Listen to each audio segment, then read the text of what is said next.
My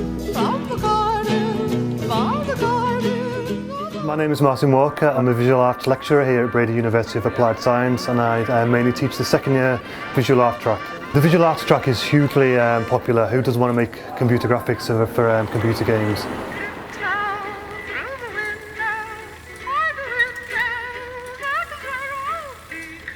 I think this one cinematic they created really, it's the first block in the second year, so they've only actually really been here for a year, and they produced something we'd expect to see from fourth year graduates, so they did an excellent job. Within the visual arts track we teach the students pretty much everything, the fundamentals of art theory, colour theory, lighting, composition, along with more technical aspects, computer graphics, texturing, UVing, procedural modelling, animation, rigging, the whole broad spectrum of what it takes to be a computer graphics artist in the games industry.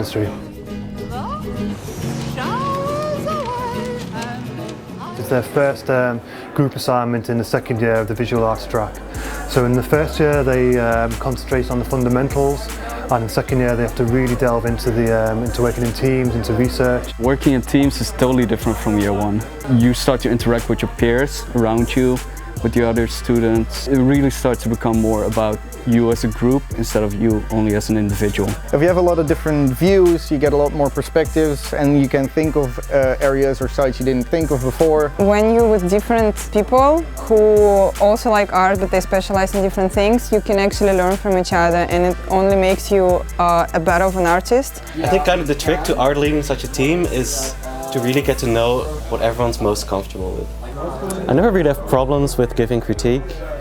I think as a lead you kind of need have a strong opinion, you know? It's actually really helpful as a leader, because he's a really good artist and he always knows about any program, how it works, and he can explain it to us. For this project we wanted to really search into the theme of the Roaring Twenties, so we wanted to look at architecture, socio-economic situations, fashion, characters, and then we allow the students to really research and delve deep into the project. The pre-production phase included a lot more research than we had in year one, and that gave us a lot more space to fail and to grow from. Yeah, we also watched a movie together from the 1920s about aviation. That was like kind of team building. Yeah, and I know that our art lead had to do a lot of research into like how buildings were built back then, because that's really hard to find, because we had a lot of like destroyed walls in our scene, so that we all had to figure that out, how that was built. There's always crunch time in the art projects that I've had until now. It's just something we do.